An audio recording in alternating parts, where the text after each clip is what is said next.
Is KGW News at 11.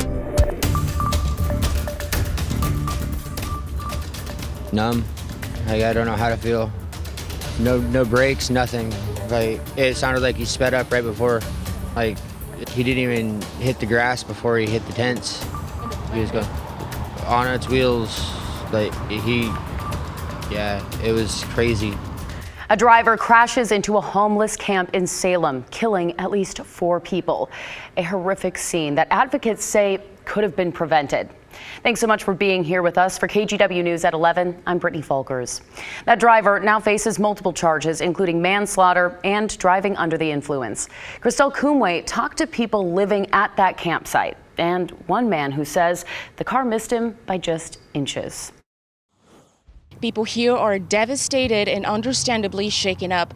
A witness tells me the car flew past him before crashing into a few tents at the campsite. Now, authorities believe alcohol may have been involved in the crash, but people here tell me they just want a safe place to go. All I remember is the screaming, pretty much. The screams now haunt Ryan Wright after a car crashed into the campsite where he lives, here on Front Street Northeast. We heard a pop in the crash, and I look over and there's a car coming straight past us. Police markings show the car went over the curb to the opposite side of the road and straight into the camp. I could have reached out and touched the car as it flew by. I was almost part of it. It missed him by inches. It broke that tree in half right there, and it lands right on top of 3 of the tents, killing some of my friends. Police say 2 people died at the scene, another 2 died at the hospital, and 2 others have life-threatening injuries. The driver was also taken to the hospital. Numb. Like, I don't know how to feel. Confused. Where are we supposed to go that's safe? Like, this could have been prevented if we had somewhere safe to go. Wright and most of the people here used to camp across the street at Marion Square Park. He moved here when the city cleaned the park earlier this month in response to public health concerns. This campsite was slated for cleanup this coming Wednesday. The cleanups come with offers of alternate shelters, but not everyone accepts. It's where can they go? And right now, there's not enough answers to that question. Jimmy Jones is with the Mid-Willamette Valley Community Action Agency, serving the homeless population. He says about 1,800 people sleep outside in the Salem area, but the amount of shelters comes short. We still have no answer for about 500 people who have been outside for a long time. Going back for years and years, we've had individuals struck by cars in those areas, and it's one of the bigger ways in which the homeless population in this community have passed away in the past. We just need somewhere that we can go that we're not going to get bothered and that's safe for us, that stuff like this isn't going to happen to us. Until then, Wright continues the struggle to survive. Same thing I do every night, survive, one way or another. Salem Police has not released any updates on the conditions of those who were taken to the hospital. That includes 2 victims and the driver who was alone in the car. In Salem, Christelle Kumwe, KGW News. And new tonight, we're learning more about the 24-year-old who police say was behind the wheel. Enrique Rodriguez Jr. has been charged with 14 different crimes. Those include multiple counts of manslaughter, assault, driving under the influence, and reckless endangerment. Rodriguez is now in the Marion County Jail. We don't know when he'll be in court yet, but we'll continue to follow this story for you here on air and online at kgw.com. At least 1 person is dead and another missing after a boat sinks off the Oregon coast. The Coast Guard got a Mayday call around midnight Friday into Saturday, about 35 miles west of Florence. 68-year-old Mike Morgan said his boat was sinking with him and another worker on board. A rescue boat was sent out finding debris in the water and the worker unresponsive. That person was pronounced dead later. Crews continued to look for Morgan in a 232 square mile area for more than 24 hours. The search effort was called off around 12:30 this morning.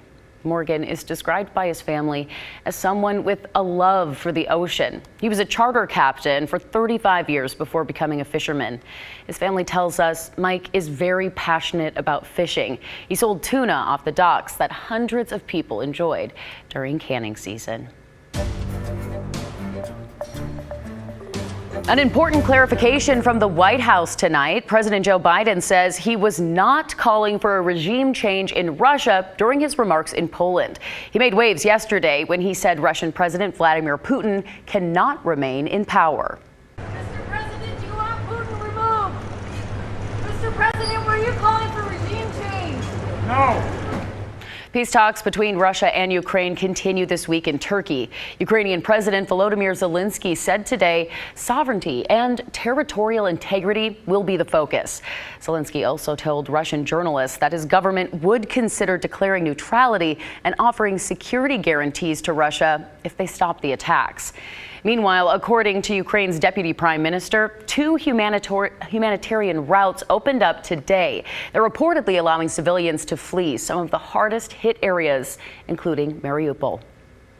And as the war continues, a drone company from Seattle is overseas right now, hoping to make a difference in Ukraine. The company Brink just donated 10 drones worth $150,000 to the Ukrainian emergency services.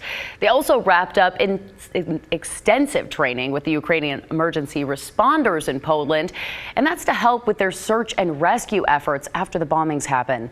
The company's founder says the Ukrainian government reached out to him and his company for aid when the conflict first started in February. Being Ukrainian himself, it was an opportunity he couldn't pass up. Their spirit and determination in the face of evil and unbelievable pressure is remarkable, and we just want to do everything we can to help. These drones, by the way, are really one of a kind. They're the only drones that can operate in zero light, and they can also break glass, which is important when it comes to rescue efforts. Back here at home in Portland, an idea sparked by civil unrest prepares to go citywide for the first time ever tomorrow. The Portland Street Response Team is meant to provide a non-armed response to various 911 calls, especially those involving homelessness and mental health issues. The citywide expansion comes after Portland State University studied how the pilot program operated for the past 13 months in the Lentz neighborhood. Researchers found the team was able to take certain types of calls rather than armed police officers. And those include non-emergency welfare checks, unwanted or suspicious persons, some behavioral health calls, and illegal burns. To learn more about the team before it kicks off tomorrow, you can head over to KGW.com. We have covered this very extensively. You know, while the pandemic may be starting to feel like something of the past for many of you out there, there are plenty of bars and restaurants on the brink of failing. In many cases, they never got federal grants from the Small Business Administration to help them survive. Tim Gordon shows us how a member of Congress from Oregon is trying to get more assistance to those businesses. It's been 2 full years now with the closed signs, the laid-off employees, and the empty chairs. Some 90,000 bars and restaurants across the country have closed permanently because of the pandemic, and others are hanging on by a thread. We need to have people understand the challenges you face and committed to long-term solutions. Oregon Congressman Earl Blumenauer held a meeting this week with other representatives and some of the hurting business owners. Blumenauer led the charge early in the pandemic to get more than $28 billion to bars and restaurants. He says it helped save 100,000 of them, but 177,000 more are still in big trouble. Blumenauer wants more money for the Restaurant Revitalization Fund to help them. We're here today to continue the drumbeat of the need for replenishment, what difference it makes, how it is affecting these vital businesses. One of those businesses is the Reel 'em Inn Tavern in Southeast Portland. It's been around since the 1940s, but pandemic times have been the toughest. On March 16th, 2020, the nightmare began. We closed our doors. Within 2 weeks, we were laying off our entire staff. Alex Briggs says he and his wife took over the Reel 'em Inn in 2017 and were growing the business before COVID. Last May, the tavern, known for its fried chicken, was awarded a restaurant revitalization grant. But what was promised never came through, and now they are so far behind. We are on the brink of ruin through no fault of our own. If we are not funded, this will be a generational catastrophe whose ripple effects will be felt on every main street in America. Briggs and thousands of other distressed business owners are counting on the federal government to help them make a comeback.